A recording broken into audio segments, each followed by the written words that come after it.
예수님께서 따르는 무리들에게 말씀을 가르쳐 주시고 또 병든 자들이 예수님을 따를 때에 그 병든 자들에 대해서 고쳐 주시는 은혜를 베풀어 주시게 됩니다.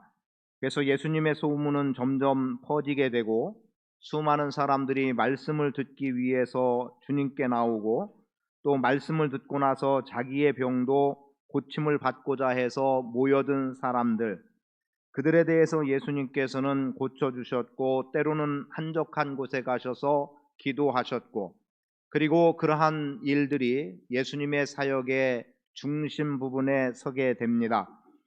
이러한 일들이 있을 때에 나병 들린 사람도 깨끗하게 고쳐주시기도 했고, 그리고 중풍병자를 고치는 사건이 본문의 바로 앞에 기록이 되어 있는데, 이 중풍병자를 고칠 때에 예수님께서 이렇게 말씀합니다. 이 사람아, 내 죄 사함을 받았느니라. 죄 사함, 즉 중풍병자에 대해서 고쳐주시는 어떤 말씀보다 죄 사함이라고 하는 말씀을 선언했을 때 서기관과 바리새인들이 그곳에서 그 소리를 듣고 죄를 사하는 권세는 하나님께만 있는데 어찌하여 예수께서 죄를 사하는 말을 하고 있느냐라는 것 때문에 신성을 모두 가고 있다. 즉 하나님 외에 누가 능히 죄를 사할 수 있냐면서 하나님을 욕되게 했다라고 생각을 하게 됩니다. 그리고 그것이 하나의 빌미가 되기 시작해서 서기관과 바리새인들은 어떻게 해서든지 예수님을 책잡으려고 하는 그러한 생각들을 하게 되는 것을 보게 되죠. 오늘 본문의 말씀 속에서는 예수님께서 이 땅에 오신 목적을 표현하는 내용이 되기도 하겠습니다만, 레위라고 하는 한 세리가 세관에 앉아 있는 것을 보고 예수님께서 나를 따르라고 말씀하십니다.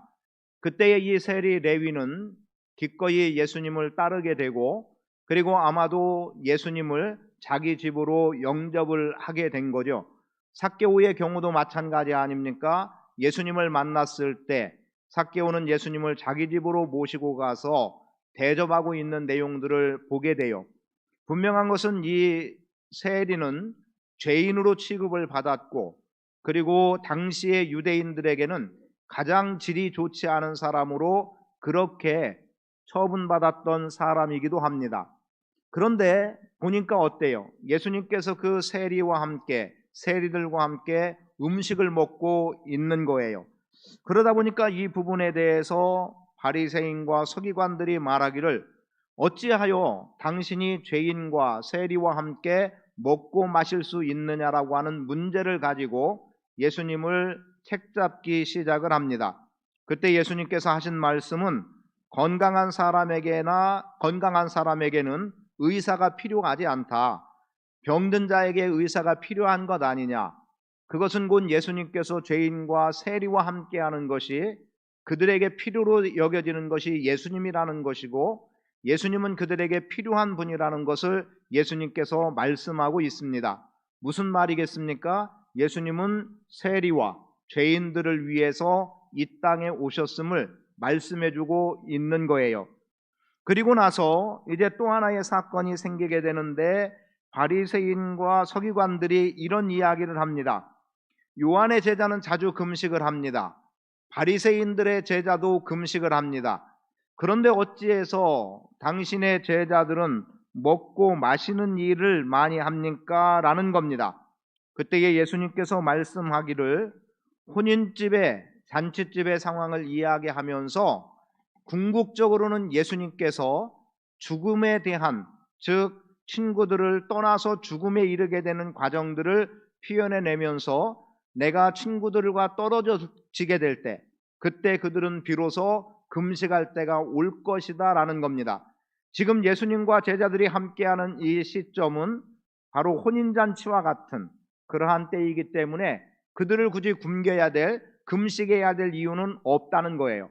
그러나 이제 예수님께서 고난을 당하시게 되고 죽음을 당하게 되고, 그리고 그들 앞에서 떠나게 될 때, 그때의 예수님의 제자들은 기도하지 말라고 해도, 금식하지 말라고 해도 그들은 기도할 것이고 금식하며 기도하는 일을 게을리하지 않을 것이라는 겁니다. 그러면서 예수님께서 비유로 말씀하신 것이 새 옷에서 낡은 것을 깁겠다고 새 옷에서 한 조각을 떼어다가 낡은 옷에다가 덧붙이는 일은 없다.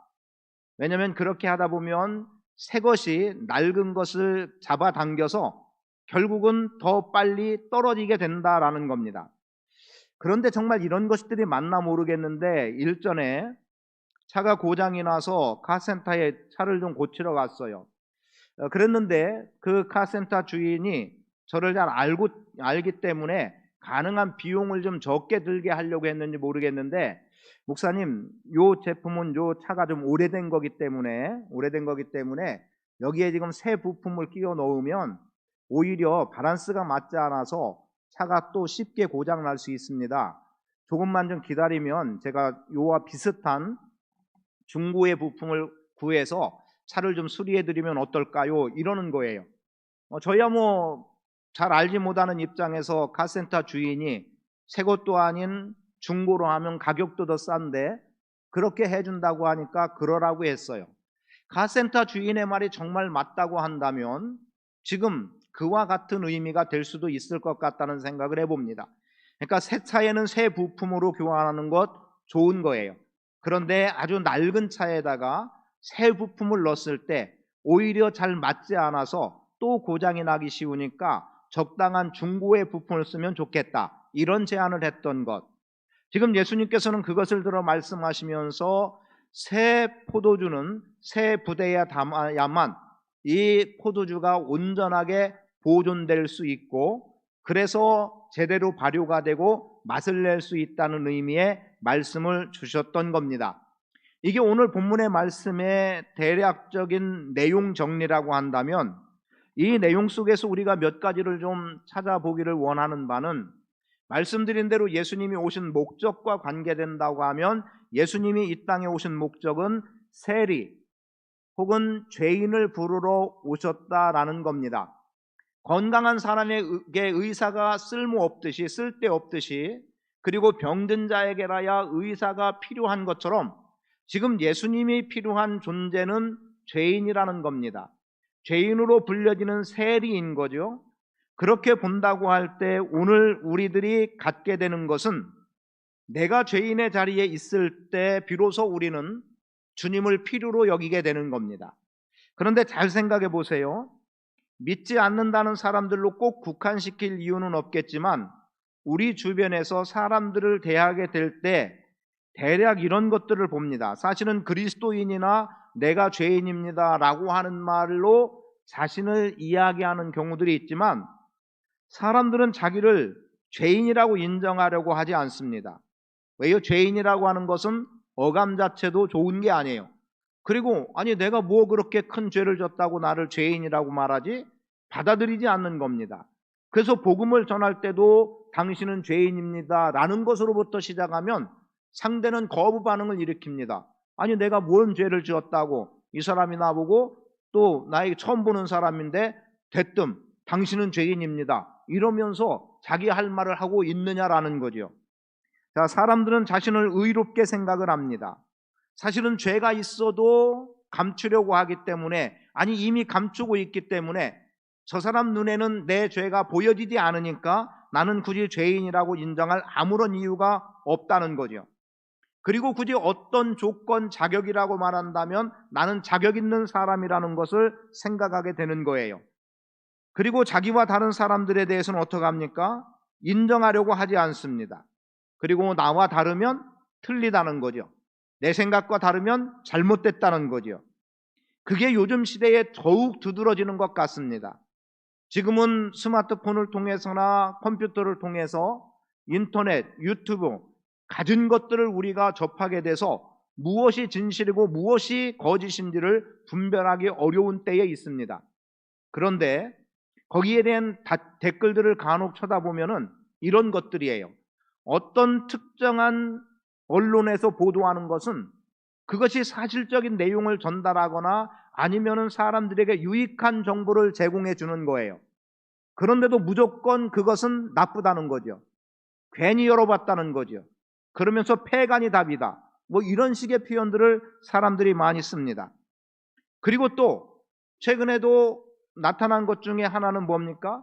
K방역, 성공이라고 하는데 어느 순간 실패라는 말이 나왔고, 그러면서도 기적을 보고 있다는 거예요. 우리가 1000명이 확진자 1000명이 넘어가다가 이제 500~600명, 400명에서 600명 정도의 수치로 낮아지니까 기적이라고 말하고 있습니다. K방역은 실패했다는데 우리는 여전히 기적을 보고 있다는 거죠. 그런데 어떤 사람들은 그것을 특정한 누구를 지칭해서 그래서 이 상황을 벗어나고 있다고 말을 하는 반면에, 또 어떤 사람들은 무조건 이 일에 대해서 비난을 쏟아놓는데 그 비난의 대상은 내용과는 전혀 상관없이 무조건 교회가 그 안에 들어가고 있는 것들을 보게 됩니다. 자, 사람들은 어찌 보면 바리새인과 서기관들 같은 존재입니다. 나는 의롭다는 거죠. 나는 자격이 있다는 겁니다. 누가 봐도 나에게서는 죄를 찾을 수 없다라고 말하는 거예요.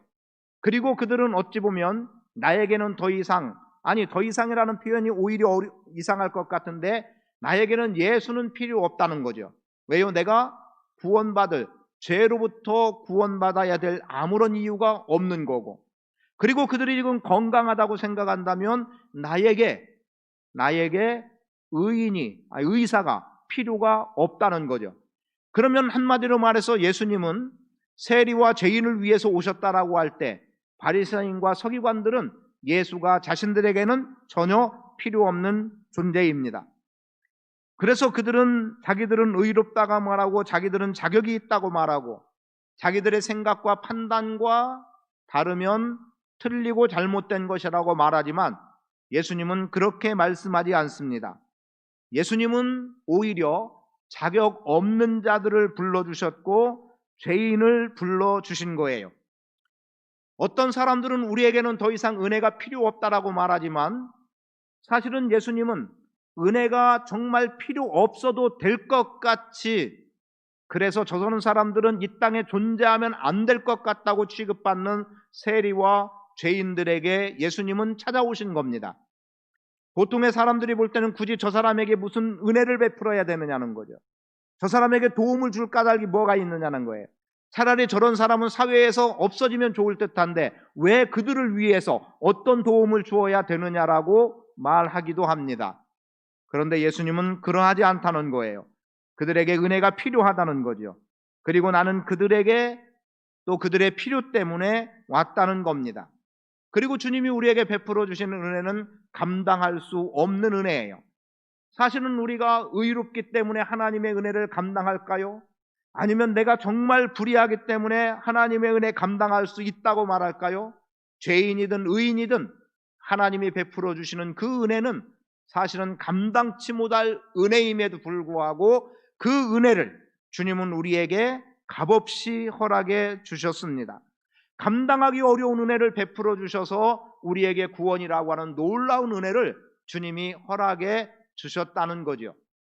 오늘 우리가 죄인의 자리에 설 때에 주님의 부르심, 주님의 구원하심은 절대 필요한 것이고, 주님의 부르심 앞에 우리는 순종함으로 나아갈 수 있고 따름으로 나아갈 수 있는 겁니다. 레위라고 하는 이 세리, 나를 따르라 말씀했을 때 그가 모든 것을 버리고 일어나 예수님을 따랐습니다. 그 결과는 뭘까요?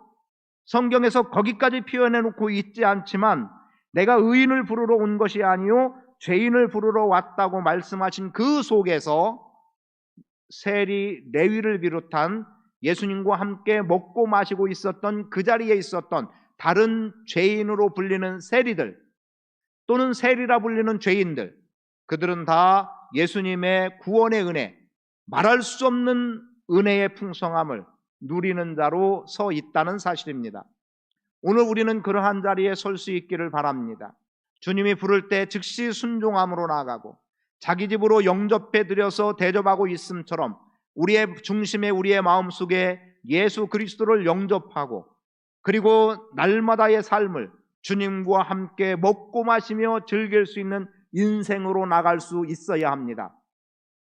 내가 문 밖에 서서 두드리노니 누구든지 내 음성을 듣고 문을 열면 내가 그에게로 들어가 그와 더불어 먹고 그는 나와 더불어 먹으리라. 계시록 2장 20절을 통해 주시는 말씀이에요. 오늘 우리가 주님을 따르고 주님을 영접하면 그분은 우리 안에 오셔서 우리의 삶을 주관하시는 분이 되시고 우리와 함께 먹고 마시고 우리와 함께 즐기시는 분이라는 것을 기억해야 합니다. 예수님은 죄인을 부르러 오셨습니다. 그렇다면 오늘 우리도 지금 우리가 예수를 믿음으로 말미암아 의롭다 인정함을 받은 삶을 살아가는 우리도 죄인일지라도 죄인이기 때문에 오히려 우리는 그들을 용납하고 영접해 드려야 합니다.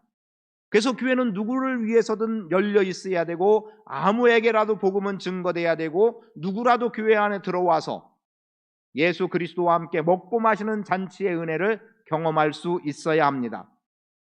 두 번째, 판단하고 있는 사람들의 모습을 좀 볼까요? 물론 이미 판단했어요.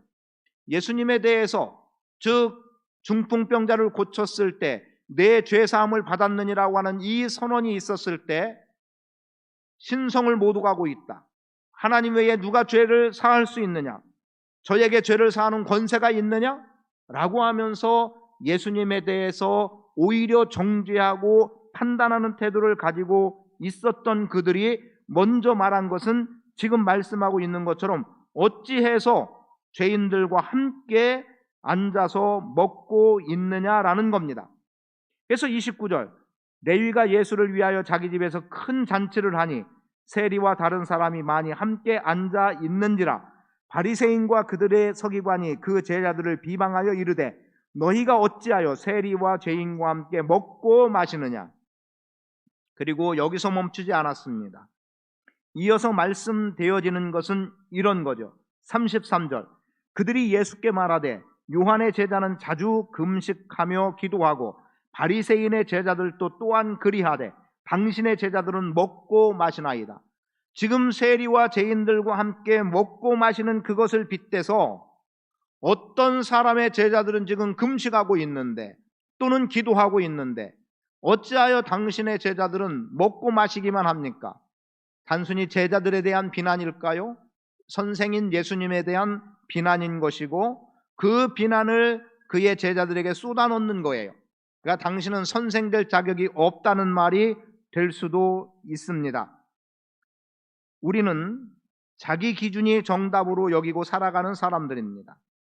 내 생각은 옳은 거죠. 그리고 남의 일을 판단하거나 정죄하는 것을 즐거워하는 사람들도 있습니다. 말 그대로 구설수에 오르게 되면 되는 거예요. 그리고 누군가를 욕하지 않으면 견딜 수 없을 것 같은 모습으로 살아가는 사람들도 있습니다. 잘 생각해 보세요. 지금 바리새인과 서기관들이 말하고 있는 누구의 제자는 금식하는데 어찌하여 당신의 제자들은 먹고 마시기만 합니까? 라고 하는 이 속에서 생각해 봐야 될 것은, 여러분, 지금 기도하지 않는다고 기도하지 않는 게 아니고, 지금 금식하지 않는다고 해서 금식하지 않는 게 아니고, 이것이 좀 바르게 들려지지 않는다면 이렇게 또 생각해 보세요. 내가 볼 때에 저 사람이 기도하지 않고 있으니까 기도하지 않는 사람, 내가 보기에 저 사람이 금식하지 않으니까 금식하지 않는 사람으로 함부로 판단해서는 안 됩니다. 며칠 전 눈이 내렸을 때죠. 새벽에 이제 나왔는데 저보다 누군가가 더 일찍 다녀갔더라고요. 그분이 예배당까지 들어왔는지 여부는 모르겠어요. 그런데 그 눈 위에 발자국이 계단까지도 올라와서 멈춰 있었던 것, 그러니까 들어왔다 다시 나갔을 수 있겠다 싶은 거예요. 그냥 문이 잠겨서 뒤돌아갔는지 여부까지 굳이 이것도 제가 설명할 이유도 없는 건데 그런지는 모르겠으나, 그런데 저보다 앞서서 누군가 한 분이 그렇게 다녀가셨다는 거예요. 저는 그것이 그 새벽 시간에 다녀간 것으로 본다면 그 사람은 새벽에 기도하러 온 사람이라는 거죠. 비록 문이 닫혀서 뒤돌아갔을지언정 그 사람은 기도하기 위해서 온 거예요. 여러분, 우리는 지금 내 눈에 보이지 않으니까 안 하고 있다라고 판단하는 거예요. 내 생각만큼 미치지 못하니까 저 사람은 안 하고 있겠다라고 그렇게 정죄하고 있는 게 우리의 모습은 아니냐는 거죠. 자기들만큼 금식하지 않는다고 해서 금식하지 않는 게 아닙니다. 나만큼 기도하지 않는다고 해서 기도하지 않는 게 아니에요. 며칠 전에도 말씀드렸지만 성도님들께 전화를 드리는데 그분이 자기를 드러내기 위한 것은 분명히 아니라는 거죠. 목사님 새벽 4시에 일어나서 기도하고 있습니다. 교회를 위해서 기도하고 있고 목사님 위해서 기도하고 있고, 그리고 전화할 때마다 사실은 대부분의 분들이 저의 건강 문제를 먼저 걱정해주고 축복해 주셨어요. 제가 여보세요 하는 순간 상대가 목사님, 왜냐하면 폰에 이미 제 번호가 뜨기 때문에 그런 걸 거예요. 그러니까 저는 여보세요로 시작하는데 상대방은 이미 저가 누군지 알고 그렇게 인사를 건강하라고, 새해 복 많이 받으라고 이렇게 먼저 표현해 주셨어요. 여러분, 나만큼 하지 않는다고 함부로 판단하면 안 됩니다. 나만 옳다고 생각하면 안 돼요. 누군가 여전히 어떤 자리에서 어떤 시간에 기도하고 있고, 또는 오늘 내용의 문자 그대로로 본다면 금식하고 있고, 그들도 하나님 앞에 합당한 자로 서 있다는 사실입니다. 그래서 말씀드립니다. 특히 무엇보다 믿음의 사람이 믿음의 사람을 비난하면 안 돼요. 예수 믿는 사람들이 예수 믿는 사람을 욕해서는 안 됩니다. 교회가 교회를 욕해도 안 되고, 목사가 목사를 욕해도 안 되고, 목사가 성도를 욕해도 안 되고, 성도가 성도를 욕하고, 성도가 목사를 욕하고, 성도가 교회를 욕하고 안 되는 거예요. 그런데 우리는 너무 자주 그런 일들을 말하고 있고 경험하고 있습니다. 그리고 설령 나보다 기도하지 않고 금식하지 않는다 하더라도 우리는 그것을 판단하고 정죄해야 할 자격이 없는 사람들입니다. 그래서 그런 것들을 가지고 나 이만큼 하니까, 그리고 당신은 못하니까, 이것이 오늘 우리에게 자랑이 되거나 무기가 되지 않았으면 좋겠습니다. 다른 사람을 인정할 수 있어야 되겠고요. 그리고 나만큼 해야 된다는 그릇된 생각에서 벗어날 수 있어야 합니다. 지금 바리새인과 서기관들은 그것을 말하고 있는 거예요. 우리 제자들 이렇게 금식하고 있지 않느냐? 그런데 너와 너희 제자들은 왜 먹고 마시느냐? 이게 지금 우리 사회의 현상일 수 있습니다. 우리는 너무나도 대치된 상황이 있고 서로 극단의 길을 가려고 하는 이러한 모습 속에 놓여 있기도 합니다. 이런 사람들에게 예수님께서 비유로 말씀하신 거예요. 새 옷에서 한 조각을 찢어 낡은 옷에 붙이는 자가 없나니. 왜요? 그러면 둘 다 찢어지는 거예요. 사실은 안 맞는 거죠. 그러면서 새 포도주는 새 부대라고 하는 유명한 말씀 아닙니까? 자, 새로 담근 포도주 어떻습니까? 처음에는 맛이 없어요. 그러나 이것이 시간이 지나면서 잘 발효가 되고 그러면서 맛을 내기 시작하는 겁니다. 그런데 이미 한 번 썼던 가죽부대, 거기에다가, 그래서 낡은 가죽부대예요. 거기에다가 새 포도주를 넣었을 때 처음에는 아무 문제 없습니다. 그러나 그 안에 담겨있는 포도주가 발효되기 시작하면서 팽창하게 되면 낡은 것은 찢어지게 돼 있어요. 어딘가 터지게 돼 있습니다. 그러면 그 안에 담겨있는 포도주는 다 쏟아져 버리고 쓸모 없어집니다. 그런데 그 낡은 가죽부대에 담겨있던 포도주가 참 맛있다고, 그래서 이 낡은 가죽부대에다가 또 새 포도주를 담으면 이것도 맛있겠지라는 것은 커다란 착각이라는 거죠. 그것은 새 가죽부대에 넣어놔야 이것이 발효되고 팽창해도 이 가죽부대가 새 것이라서 튼튼해서 터지지 않고 거기에서 포도주는 잘 숙성이 되고 그리고 마침내 맛난 포도주가 되는 겁니다. 그 가죽부대를 몇 차례 쓰는지는 거기까지는 제가 어디선가 자료를 찾아보거나 하지 않았기 때문에 거기까지는 모르겠지만, 한 번 담아서 한 번만 쓰는 거라면 지금 비록 이 가죽부대가 터지지 않았어도 이것은 폐기해 버려야 되는 거예요. 그리고 새 것으로 담을 수 있어야 됩니다. 그럼 우리는 어떤가 한번 생각해 보기를 원합니다. 오늘 우리는 새로운 것에 대해서 가치를 얼마나 인정하려고 하는지, 새로운 것들에 대해서 우리는 얼마나 인정하고 살아가고 있는지를 한번 생각해 보자는 겁니다. 지식의 개념으로 보면 아주 짧은 시간 안에 지식이 배로 증대된다는 것 아닙니까? 그런데 내가 가지고 있었던 지식의 한계를 벗어나지 못하고 지금 새롭게 주장하는 사람들의 지식을 그것은 아니다라고 말한다면 우리는 더 큰 오류 속에 빠져드는 겁니다. 최근에 들었던 얘기인데 제가 실명은 거론하지 않겠습니다. 어느 목사님이 후임 목사님을, 미국에서 목회하던 목사님을 모셔왔어요. 그런데 이 좀 젊은 목사님이 새벽에 드럼을 치게 하는 거예요. 새벽 기도 때. 그러니까 뭐라고 새로운 후임 목사님한테 뭐라고 말씀은 못 하시고 다른 목사님한테 가서 얘기를 한 거예요. 우리 새로운 목사가 이게 새벽마다 드럼을 치는데 이게 자꾸 거슬린다. 새벽에 왜 드럼을 치냐. 그랬더니 이것을 말씀해 주신 분이 이렇게 표현했어요. 형님이 지금 꼰대짓 하는 겁니다. 이렇게 얘기를 했다는 거예요.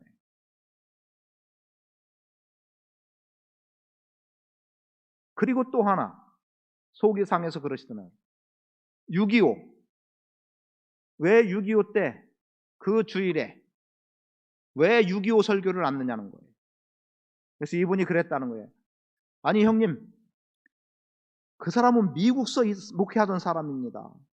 지금 우리나라에서도 6.25 설교, 3.1절, 해방설, 8.15 해방 이런 설교 잘 안 하고 있는데 미국서만 살다 온 사람이 무엇 때문에 여기 와서 6.25 설교를 합니까? 그런 거 자유로우시라고. 어떻게 들려지나요? 혹시 제가 제 얼굴에 침 뱉는 격이 될지 모르겠습니다만 오늘 우리는 새로운 것들에 대해서 받아들일 수 있는 용기가 필요합니다. 과거에만 매일 수 없는 거예요. 내가 지금까지 이렇게 해왔던 습관이 익숙하니까 조금 다른 것을 제시했을 때 나 싫다. 싫다는 이면에는 불편하다는 거죠. 그리고 왜 굳이 그렇게 해서 어려움을 주려고 하느냐는 거예요. 오늘 우리는 받아들일 것 받아들여야 합니다.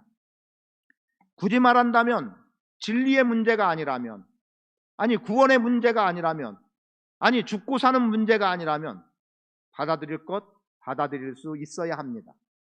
새 것을 새 가죽 부대에 담듯이 지금까지 내가 해왔던 습관적인 것, 그리고 이것이 옳다라고 여겼던 것들, 근데 여기서 한 걸음 더 나아간 새로운 도전의 것들이 있다면 우리는 받아들이려고 하는 삶의 태도가 필요하고 있어야 합니다.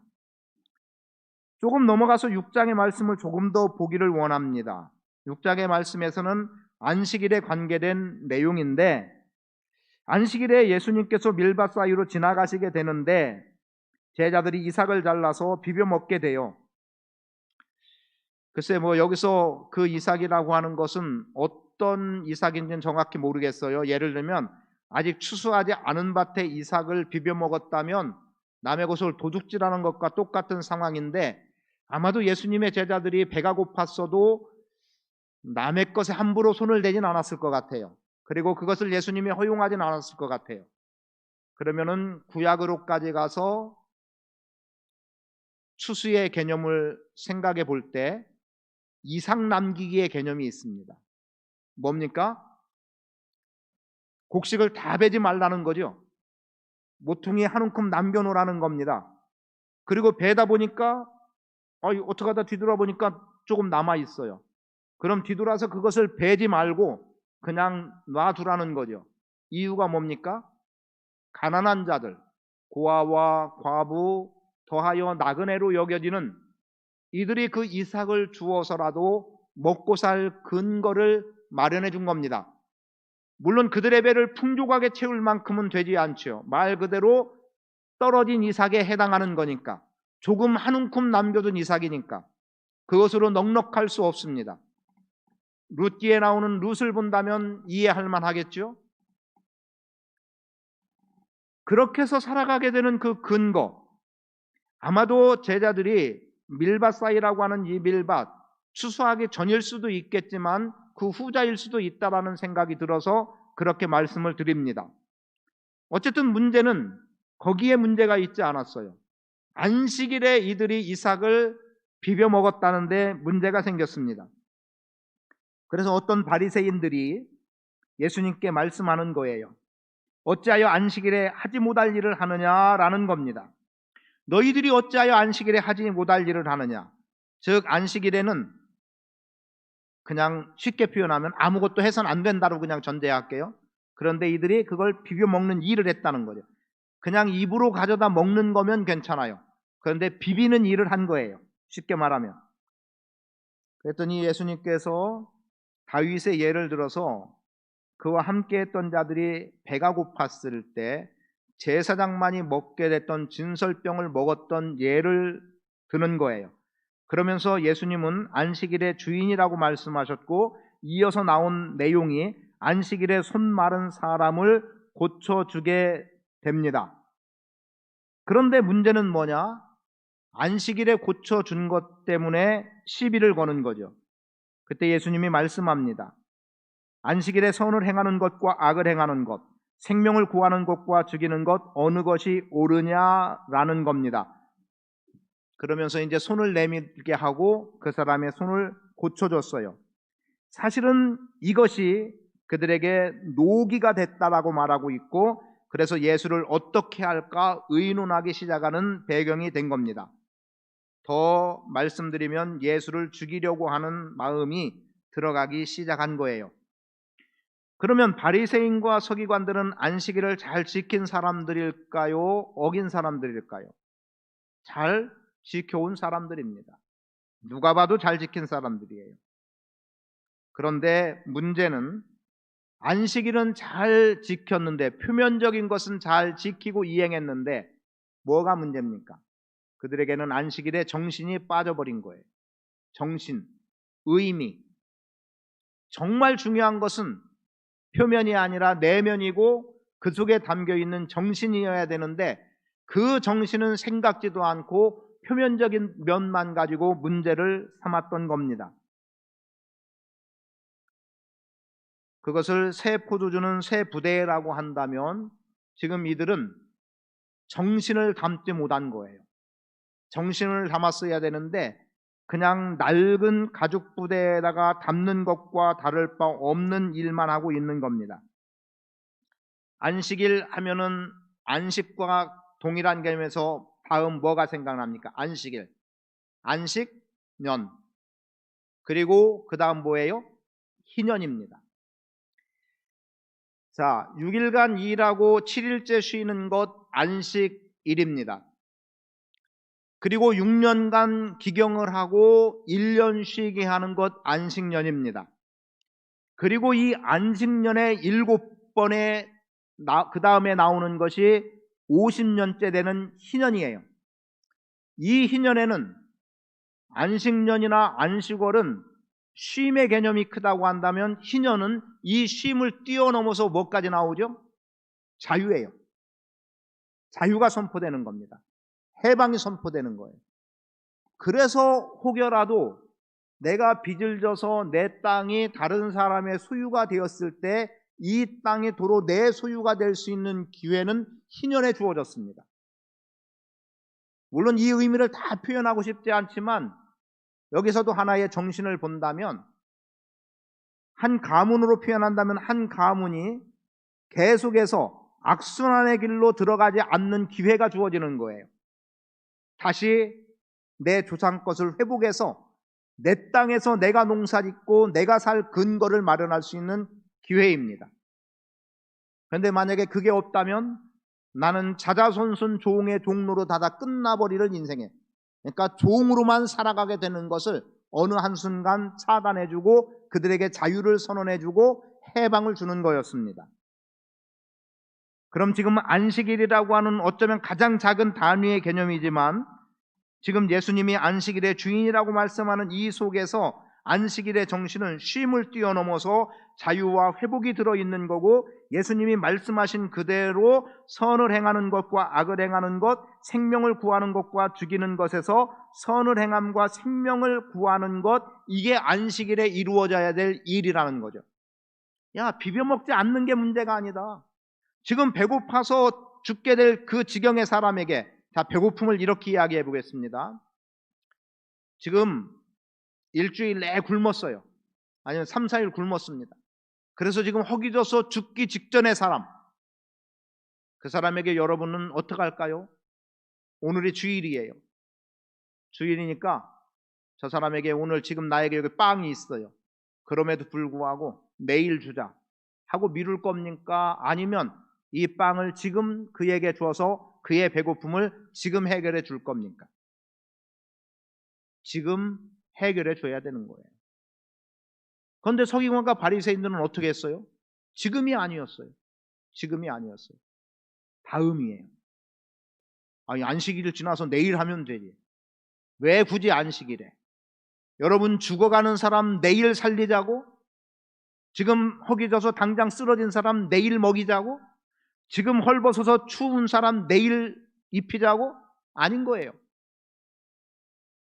혹시라도 종교적인 것이 우리를 그렇게 메워놓는다면 그 종교에서 우리는 신앙을 보아야 되는데 신앙을 갖지 않고 종교성으로만 살아가는 사람일 수 있는 겁니다. 여러분, 지금 필요한 것 지금이어야 합니다. 내일로 미루면 안 돼요. 요 얘기만 하고 말씀을 마치겠습니다. 제가 일전에 부교역자로 사역하던 교회에서 연세가 많으신 분들인데 본인들이 그냥 버스를 타고 교회로 나오실 수 있는 분들이 아니에요. 차 운행을 해드려야만 되는데, 그런데 가까이 사시다가 저 회독으로 이사 가셨어요. 그러다 보니까 거기까지 그분들만 모시러 차를 보낼 수도 없고, 그래서 그분들이 예배에 참석을 못하게 됐어요.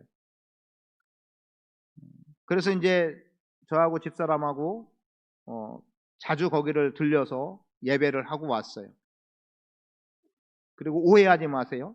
오해하실 일도 없겠지만 이분들이 거의 못 알아들으셔서 새로운 말씀을 드리는 게 오히려 저한테 부담이 될 수밖에 없었어요. 그래서 그분들에게 자주 드렸던 말씀이 시므온과 안나.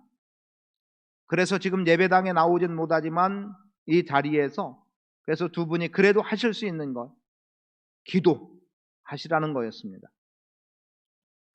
얼마 동안 그렇게 하고 나서 이제 이후에 개척을 했기 때문에 개척한 후에는 그분들을 찾아가고 싶어도 선뜻 찾아갈 수가 없었어요.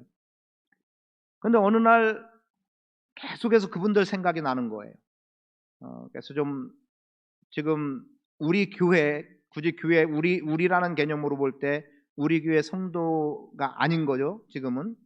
그래서 이제 찾아가는 것을 좀 조심스러워 하다가 안 되겠다 싶어서 그래도 가자. 그래서 제가 주일날 그분을 아는 몇몇 분들에게 같이 가자고 이야기를 했더니 목사님 그러면은 목요일날 시간이 되는데 목요일날 가면 좋겠습니다. 그러는 거예요.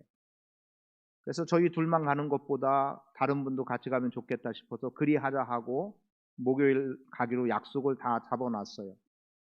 근데 수요일날 수요 기도회 하는데 집사님 한 분이 목사님 들으셨어요? 그래서 뭐요? 그랬더니 그분 한 분이 돌아가셨다는 거예요.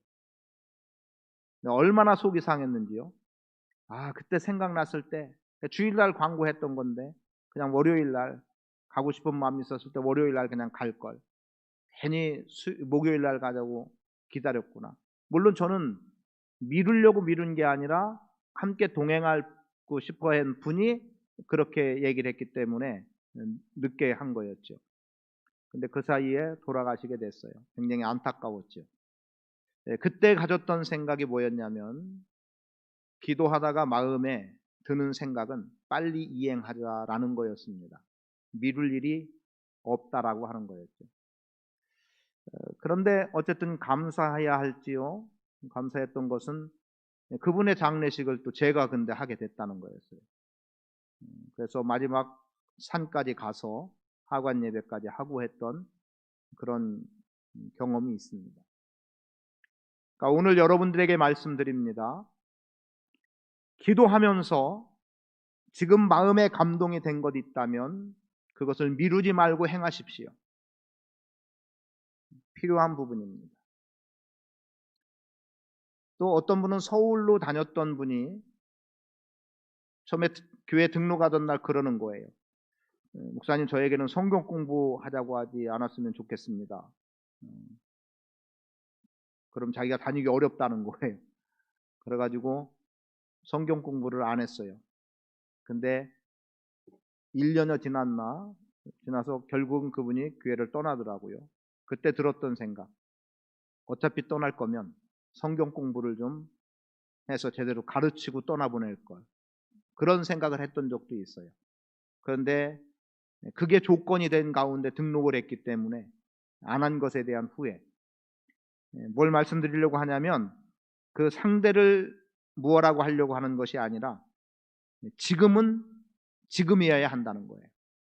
지금 해야 할 일 미루지 말자는 겁니다. 오늘 해야 할 일 오늘 하자는 겁니다. 그게 살리는 거고요. 그게 우리가 해야 될 일인 겁니다. 그런데 그렇게 한다고 누가 비난하거든 그 비난 거절하십시오. 그리고 기꺼이 기도하면서 갖게 됐던 그 마음의 중심을 행동으로 옮겨서 열매를 맺어 나갈 수 있는 은혜의 삶을 사시기를 축복합니다. 하나님의 뜻이 이 땅에 성취되도록, 주님이 우리의 삶의 주인이 되도록, 그리고 우리가 기꺼이 새로운 것들을, 변화할 것들을 수용하고 그렇게 감당해 나갈 수 있는 그러한 은혜의 삶이 이 시간 함께한 우리 모든 성도들 삶 가운데 임하기를 축복합니다. 내가 의인을 부르러 온 것이 아니요 죄인을 불러 회개시키러 왔노라. 새 포도주는 새 부대에 넣어야 할 것이니라. 거룩하고 존귀하신 아버지 하나님, 누가복음 말씀을 통해서 날마다 은혜의 시간을 갖게 하시니 감사를 드립니다. 이 밤 주님께서 죄인을 부르러 오심에 대해서, 또 많은 사람들은 자기 좋은 대로 판단하고 정죄하고 때로는 비난하는 이러한 세태 속에서 오늘 우리가 어떻게 살아야 할지를 생각할 수 있는 기회를 주셨습니다. 아버지 하나님, 죄인인 나를 부르신 주님 은혜에 감사함으로 나가게 하시고 날마다 넘치는 은혜로 감격하는 인생으로 살아가게 하옵소서. 또한 그간의 내 생각과 판단으로만 이런저런 잣대를 들이대고 때로는 정죄하고 비난했던 일 있으면 다 용서하시고, 이제 아버지 하나님, 누구라도 용납하고 받아들일 수 있을 만큼의 넉넉함이 우리 안에 있게 하시고, 진리의 문제, 죄의 문제가 아니라면 아버지 하나님, 이해하고 배려하고 받아들일 수 있는 은혜가 우리 안에도 있게 하시옵소서. 무엇보다 정죄하는 인생으로 살아가지 않게 하시고, 무엇보다 하나님의 뜻이면 이 땅에서 이룰 수 있는 그 자리에 서서 사명 감당하는 복된 삶을 살아가도록 아버지께서 은혜로 함께 하시고 영광 나타내 주옵소서. 예수 그리스도의 이름으로 기도합니다. 아멘.